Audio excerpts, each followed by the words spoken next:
guys, today I'm going to talk to you a little bit about informed consent.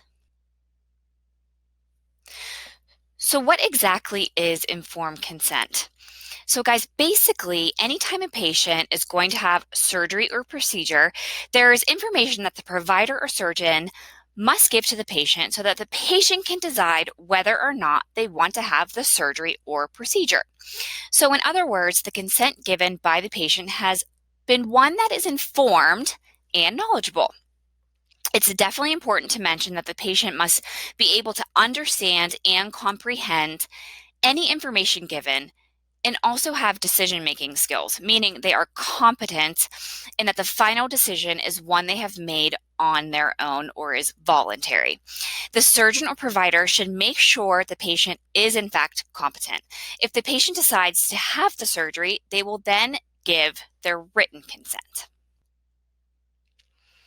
So here are a few examples of the different elements or information that should be given that results in the informed consent. So when a surgeon or provider is speaking with their patient, they should definitely be sure to tell the patients why they need the surgery or the necessity. They're also going to make sure the patient knows what the risks are and the side effects, as well as the benefits. Okay, and guys, alternatives to other options to the procedure or surgery should most definitely have been discussed. Okay, so I want to talk just a little bit about the perioperative nurse and their role with informed consent. The perioperative nurse plays a very critical role when it comes to the informed consent. We want to make sure that before the patient goes under anesthesia and can no longer advocate for themselves, that they have a full picture of what is about to happen. So basically, the perioperative nurse will make sure that the patient has been given all of the elements, the ones that I just talked about on the previous slide, the risks, benefits, alternatives, etc. Patients will give you a ton of information just by listening to them, and you're going to figure out very quickly what they know and if they have been informed properly. So, for instance, the other day I had a patient who was scheduled for an abdominoplasty. I quickly realized that this patient needed to have another conversation with their surgeon because they asked me if they would have pain and if they would be able to work out over the weekend.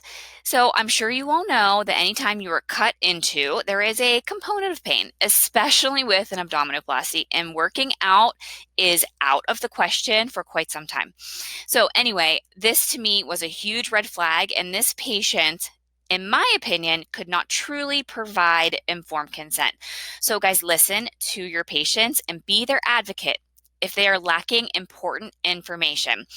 So the final step of informed consent is the written consent. Okay. Oftentimes, the perioperative nurse will witness this. Be sure to check out your state laws as well as your facility policies on witnessing consents.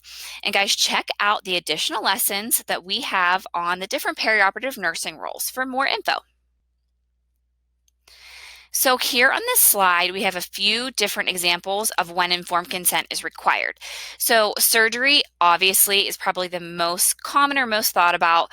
Also, invasive procedures, things like cardiac caths, injections, endoscopies, colonoscopies, those will require informed consent.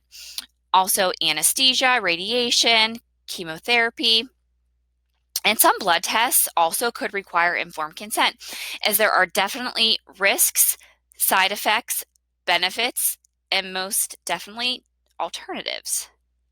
Different alternatives, I should say.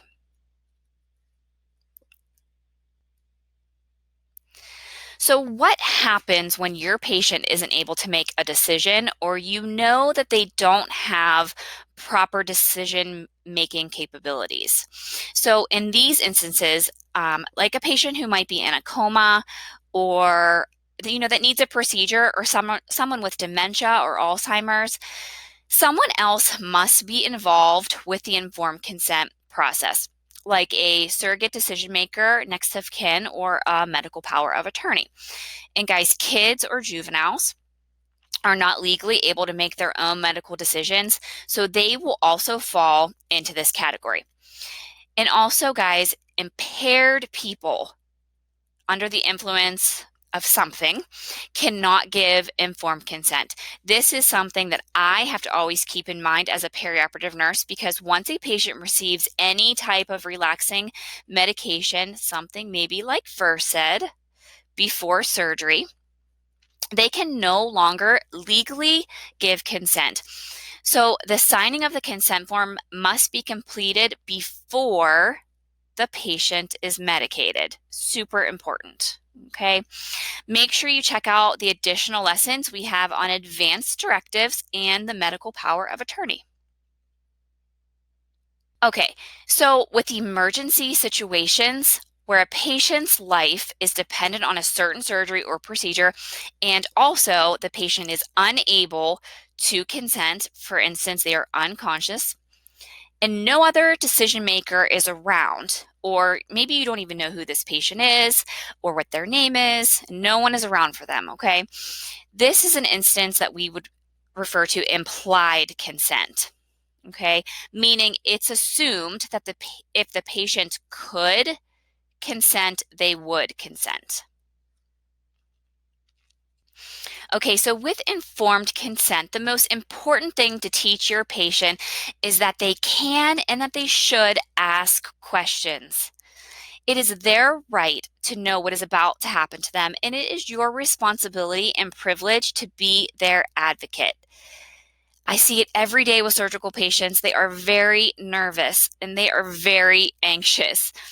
And especially with elderly patients, they do not want to question their provider or surgeon. So really, it is so important that we help our patients through this process so that they are in control of their own health. One more thing I want to mention, you might occasionally run into a little bit of pushback from the provider or surgeon when you request that they speak with the patient again. You might hear, I already talked to them, I told them this 3 times, and you know what? That's okay. Maybe the patient needs to hear it one more time to get it, and that is their right. So be your patient's advocate. Okay, so nursing concepts that we definitely could apply to the process of informed consent would be patient-centered care, because informed consent is focusing on the rights of the patient. When we think about the elements that are involved with informing a patient, safety is definitely at the center of it all. And finally, ethical and legal practice is a very important nursing concept, as informed consent is the legal right of each and every patient. Okay, so a few key points to focus on with this lesson. First off, the informed consent, all surgery elements or information is going to be given by the provider, okay? Elements that are included would be things like risks, benefits, alternatives, the reason, and the need. Remember, the patient must be competent, they must be a decision maker, and their decision must be on their own. The RN's role will be making sure that the patient is informed successfully and that they also witness the written consent. And last but not least, patient education. We want to encourage our patients to ask any questions that they might have. Okay, guys, I hope you enjoyed this lesson on informed consent. Make sure you check out all the resources attached to this lesson, as well as the rest of the lessons in this course. Now go out and be your best self today. And as always, happy nursing.